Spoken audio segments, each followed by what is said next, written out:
Bullying itu bukan satu tindak pidana aja, tapi beberapa tindak pidana. Ini nanti jaksa penuntut umum akan melakukan diyuntokan kepada pidana umum, tergantung dari apa yang diperbuat oleh si pelaku. Nah, saya jujur aja sangat miris bahwa bullying ini di Indonesia sekarang sudah dalam kondisi darurat.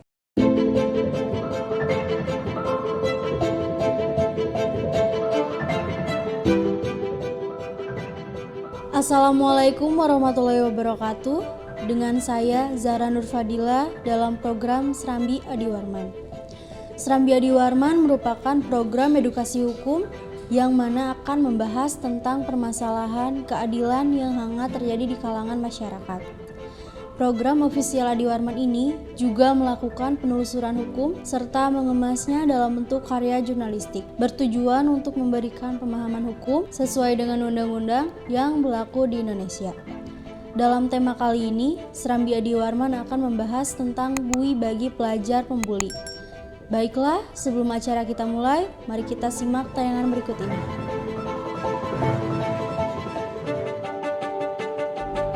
Dalam rekaman yang beredar di media sosial, memperlihatkan beberapa siswa SMP melakukan penganiayaan dengan memukul bagian kepala korban. Korban bullying pelajar SMP plus Baitur Rahman itu dikabarkan pingsan. Peristiwa tragis itu mengagetkan semua pihak karena terjadi di sekolah yang menerapkan adab dan akhlak.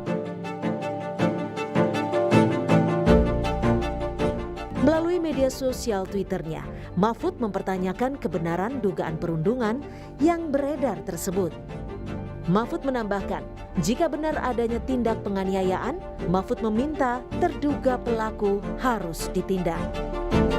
Kasus perundungan yang melibatkan siswa SMP plus Baitur Rahman ini masih dalam tahap penyelidikan. Dan jika tak ada hambatan, maka kasus ini segera dinaikkan ke penyidikan.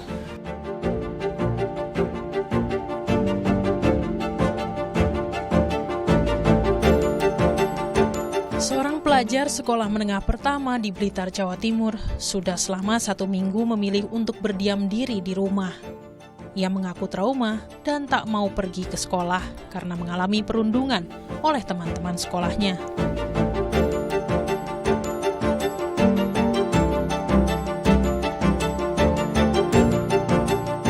Kasus bullying atau perundungan siswa hingga menyebabkan kematian kembali terjadi di Indonesia. Seorang siswa MTS Negeri 1 Kota Mobagu, Sulawesi Utara meninggal dunia setelah mendapat perundungan dan penganiayaan yang diduga dilakukan oleh teman-temannya. Kasus perundungan ini terjadi di area sekolah dan tidak diketahui oleh pihak sekolah. Kalau saya melihat bahwa sekolah harus memberikan satu sanksi, efek jera yang keras dan tegas, bahwa bullying, kekerasan itu tidak bisa ditoleransi.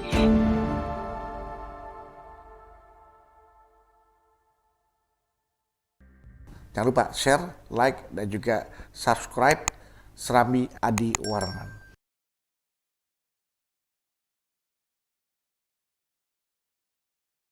Sahabat Serambi Adi Warman, kali ini kita sudah bersama Bapak Adi Warman. Mari kita sapa terlebih dahulu. Assalamualaikum Bapak. Waalaikumsalam warahmatullahi wabarakatuh. Gimana Bapak kabarnya? Alhamdulillah baik. Alhamdulillah. Zahra gimana kabarnya? Alhamdulillah sehat, baik. Bapak, setelah kita menyimak video tadi, apa pendapat Bapak tentang yang dimaksud bullying atau perundungan? Oke, sebelum saya menjawab tentang video, saya ingin menyampaikan apresiasi dulu dengan tim kreatif program ini. Karena hostnya kali ini adalah benar-benar pelajar yang mungkin juga jadi pelaku atau korban dari bullying itu sendiri. Nah, nanti mungkin Zahra bisa menceritakan juga bagaimana pengalaman saat menjadi korban bullying. Ya. Menurut Kamus Besar Bahasa Indonesia, bullying itu artinya menyakiti orang lain, baik secara fisik maupun psikis, dalam bentuk kekerasan verbal bisa, sosial, atau fisik yang kejadiannya berulang kali dari waktu ke waktu. Seperti biasanya sering menyebut, memanggil nama seseorang dengan julukan, atau memukul, mendorong, menyebarkan rumor, mengancam dan macam-macam lagi. Tetapi kalau saya lihat tadi dalam video itu kita harus tahu dulu apa sih penyebab pelaku bullying itu ya. Minimal ada 3 penyebab ya. Yang pertama karena mereka cemburu sosial, ya. Korbannya biasanya berpenampilan beda dengan teman-temannya. Misalkan diantar ke sekolah dengan mobil mewah, dengan supir, terus orang ini tidak bisa bergaul dengan teman-temannya, tidak cair, ya. Itu biasanya jadi sasaran untuk melakukan bullying kepada orang tadi. Yang kedua itu karena benci, ya.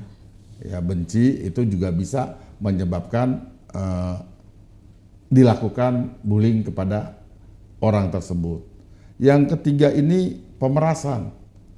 Di sekolah atau di mana lingkungan, di rumah juga itu ada memiliki resistensi seseorang dipalak. Ya.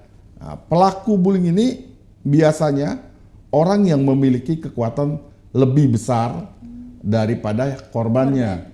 Bisa dilakukan sendiri atau bersama-sama. Itu kalau kita lihat dari Kamus Besar Bahasa Indonesia dan sebab bagaimana pelakunya. Nah, Zahra sendiri selama sekolah itu pernah nggak jadi korban bullying? Pernah, Pak. Nah, pernah, tolong ceritain deh. Jadi tuh kan waktu SD, Zahra pernah dibully, di mana di situ Zahra gak ditemenin, dijauhin, dan kayak ya udah dibedain dari siswa yang lainnya. Kenapa tuh? Gak tahu, Zahra belum tahu sampai sekarang sebabnya apa. Terus SMP pun masih juga. SMP bahkan dengan orang yang sama, itu cuma kejadiannya kita lagi diangkot, Zahra duduk di depan, terus tangan Zahra ditarik ke belakang, tangan Zahra sampai biru dan baju Zahra sobek, ya sobek. Di situ Zahra langsung nangis, Pak, pulang ke rumah. Akhirnya sama mama kan langsung diurusin ke sekolahnya, dan kita pindah sekolah ke MTS Al-Madani di Bogor. Nah, pelakunya dilaporkan ke sekolah. Apa tindakan sekolah? Acuh. Dicuekin lah ya. Nah, terus pelakunya itu 1 orang atau beberapa orang? Cewek 3, cowok 1, berempat, Pak. Nah, itu bentuk bullying seperti ini, sahabat Serambi Adi Warman, itu adalah bullying atau perundungan yang bersifat fisik, ya. Karena ada beberapa jenis perundungan, termasuk juga verbal. Mungkin yang pertama verbal. Biasanya verbal, anak-anak itu memanggil temannya dengan nama orang tua atau julukan dan lain sebagainya. Nah, bagaimana perasaan Zahra setelah dilakukan bullying terhadap dirinya? Apakah sekarang ini masih berbekas atau sudah bisa menghilangi trauma tadi? Zahra sendiri sih lebih ke ya udah ikhlas, soalnya kita gak mungkin bisa balik lagi kayak dulu, dan Zahra bakal buktiin kalau Zahra bisa lebih baik ke depannya. Kalau emang Zahra dijauhin gara-gara sikap Zahra bakalan lebih baik gitu, kayak berusaha lebih baik lagi gitu, Pak. Oke, luar biasa ya. Nah, sekarang ini bullying ini Zahra ya, supaya Zahra juga paham bahwa bullying ini adalah merupakan tindak pidana dari kacamata hukum. Ya, merupakan tindak pidana, bisa orang tadi itu kena pasal 76C Undang-Undang Nomor 35 Tahun 2014. Di situ dikatakan setiap orang dilarang menempatkan, membiarkan, melakukan, menyuruh melakukan atau turut serta melakukan kekerasan terhadap anak. Ini sanksinya ada di pasal 80-nya dalam Undang-Undang Perlindungan Anak. Di dalam pasal 80 sudah jelas di situ ancamannya 3 tahun, ya. Terus dia itu bisa kena denda, ya. ya sebanyak nilainya 72 juta. Ya. Jadi bagi para pelaku sanksi hukum pidana bisa diterapkan. Bahkan sanksi hukum perdata pun bisa diterapkan. Bisa dilakukan dalam pasal 71 undang-undang yang sama, bisa dituntut ke pengadilan untuk minta ganti rugi dan sebagainya. Dari kacamata hukum jelas perundungan itu dilarang. Gitu loh. Iya.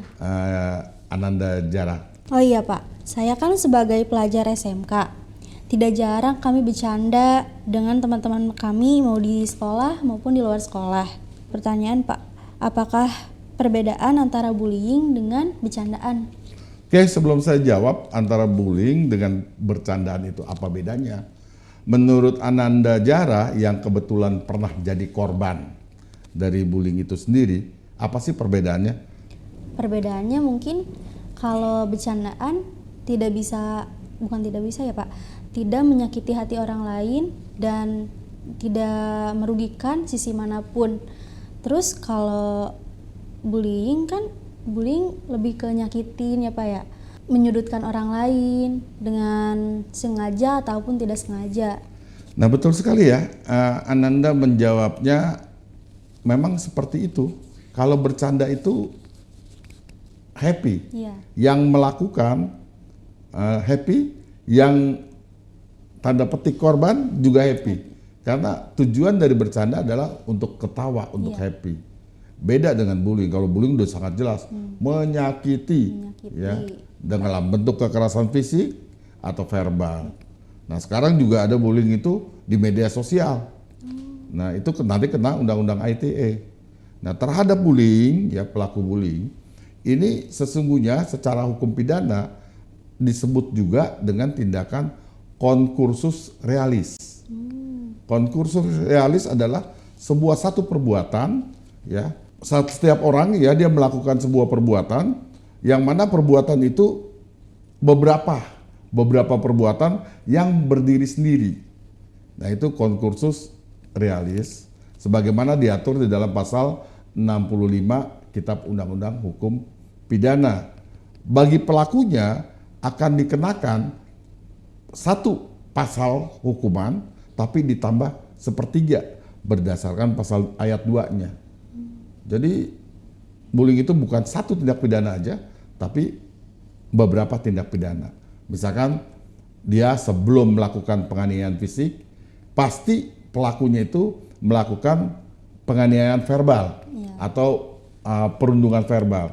Seperti yang dialami oleh Ananda Jara pada saat diangkot, saya yakin sebelum ditarik tangannya, sobek bajunya, pasti diawali dengan kata-kata. Ya, betul begitu kan? Betul sekali Pak. Oh iya Pak, apakah pelaku bullying dapat dipidana atau dipenjara Pak? Tadi saya sudah katakan, ya. Sebelum Jara nanya, saya sudah katakan pasti dapat dipidana, dipenjara berdasarkan pasal 76 ya, pasal 80 ya Undang-Undang Nomor 35 tahun 2014. Ini nanti jaksa penuntut umum akan melakukan diyuntokan kepada pidana umum tergantung dari apa yang diperbuat oleh si pelaku.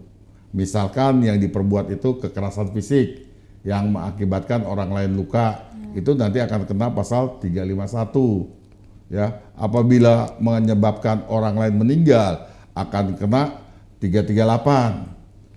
Apabila dia mendorong supaya orang bunuh diri, kan sering juga tuh gara-gara dirundung ya atau dibullying, korban jadi murung di rumah, stres. Nah dia ingin bunuh diri. Nah nanti dijuntokan kepada pasal 345 Kitab Undang-Undang Hukum Pidana. Jadi dia tidak akan bisa lolos. Nah persoalannya biasanya pelakunya adalah anak-anak juga. Ya, karena sesama anak-anak, Undang-Undang Perlindungan Anak itu akan dipakai dengan maksimal. Ya, di situ nanti ada peran Komisi Perlindungan Anak, ada peran BISPA, ya, sebuah lembaga atau BAPAS, sebuah lembaga unit kerja di Kementerian Hukum dan HAM yang akan mendampingi proses ini. Dan nanti juga hakimnya kalau sampai ke persidangan tidak pakai toga, penyidiknya juga tidak pakai seragam, jaksanya juga pakaian preman. Ya, gitu Zahra. Serem juga ya Pak ya. Sangat serem. Sanksi pidana yang bisa jatuh kepada pelaku bullying dan tentunya pelaku juga tidak bisa melanjutkan sekolahnya lagi dong Pak karena menjalani hukuman. Apa saran Bapak dalam mencegah terjadinya bullying di kalangan masa yang akan datang? Untuk ke depan, para stakeholder, ya, pemangku kepentingan harus kompak, harus bersama-sama untuk mencegah ini. Nah, misalkan di lingkungan sekolah, harus banyak dipasang CCTV, ya, tidak hanya 1-2 titik, tetapi di ruang kelas pun harus dipasang CCTV, di halaman sekolah, bahkan di luar lingkungan sekolah. Ya, begitupun lingkungan tempat tinggal, bukan hanya di sekolah, misalkan di kompleks tempat tinggal, ya RT membuat CCTV di mana-mana agar perlakuan anak-anak kita itu cepat ketahuan. Itu yang pertama.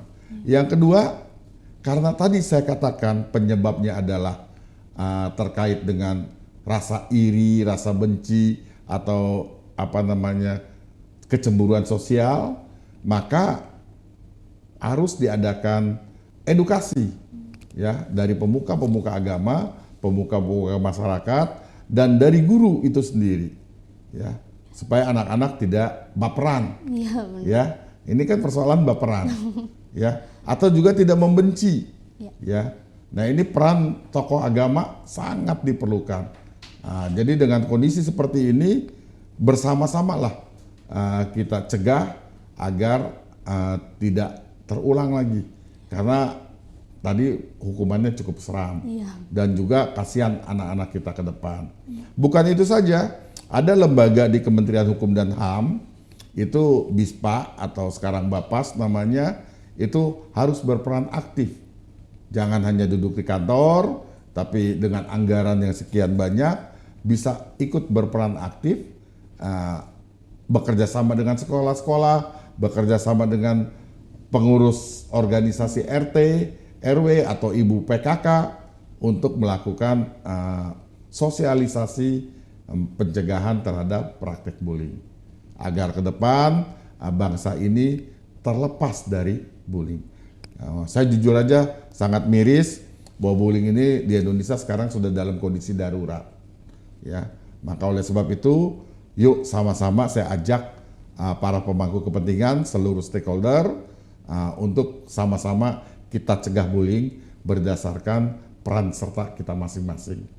Ya, itu saja jawaban saya, Ananda Jara. Terima kasih Bapak Adi yang telah bersedia menyempatkan waktunya untuk hadir dan memberikan pemahaman yang luar biasa tentunya. Semoga ilmu hari ini yang dapat bermanfaat tidak hanya untuk saya, tapi juga untuk masyarakat semua yang ada di rumah pastinya. Demikian acara bincang-bincang kita kali ini. Sampai jumpa di episode berikutnya. Jangan lupa like, comment, and subscribe channel Serambi Adi Warman. Saya Zahra Nur Fadilah dari SMK Taruna Terpadu 1, Board C Sasokal Hajar, pamit undur diri. Wassalamualaikum warahmatullahi wabarakatuh. Waalaikumsalam warahmatullahi wabarakatuh. Salam Serambi Adi Warman.